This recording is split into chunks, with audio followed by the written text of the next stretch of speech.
اور یہ میں جو آخری بات سنانے لگا ہوں یہ حضور کے امتی کی بات ہے۔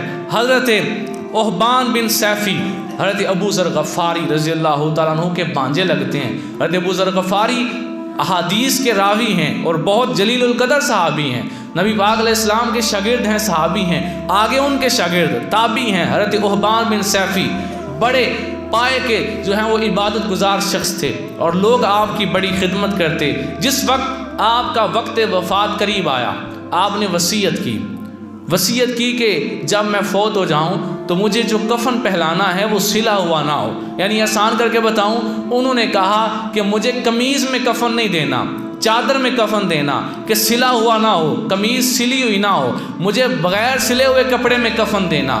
جب آپ کا وصال ہو گیا، مریدین کے دو دھڑے بن گئے۔ ایک دھڑا کہتا تھا کہ شیخ نے کہا ہے سلے ہوئے کپڑے میں کفن نہیں دینا، اور دوسرا دھڑا کہتا تھا ٹھیک ہے وہ فرما کے گئے ہیں ٹھیک ہے، لیکن ہم نے سلوا کے ان کے لیے رکھی ہوئی ہے قمیض، ہم نے تو قمیض ہی پہنانی ہے۔ یہ میں جس کتاب سے پڑھ رہا ہوں یہ کتاب السکات جلد نمبر 2 ہے۔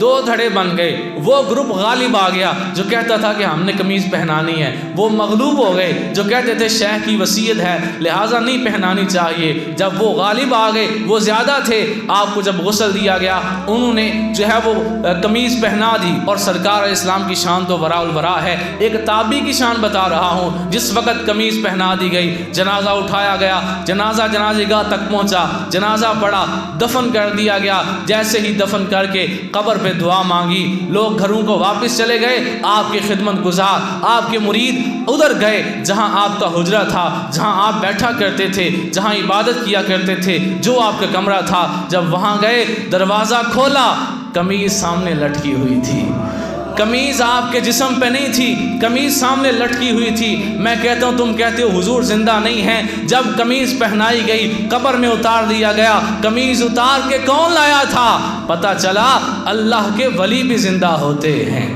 تو جب ولی زندہ ہوتے ہیں تو پھر نبی کی شان کا عالم کیا ہے، اور پھر نبی کی شان بہت بلند ہے، تمام نبیوں کے سردار کی شان کا عالم کیا ہوگا۔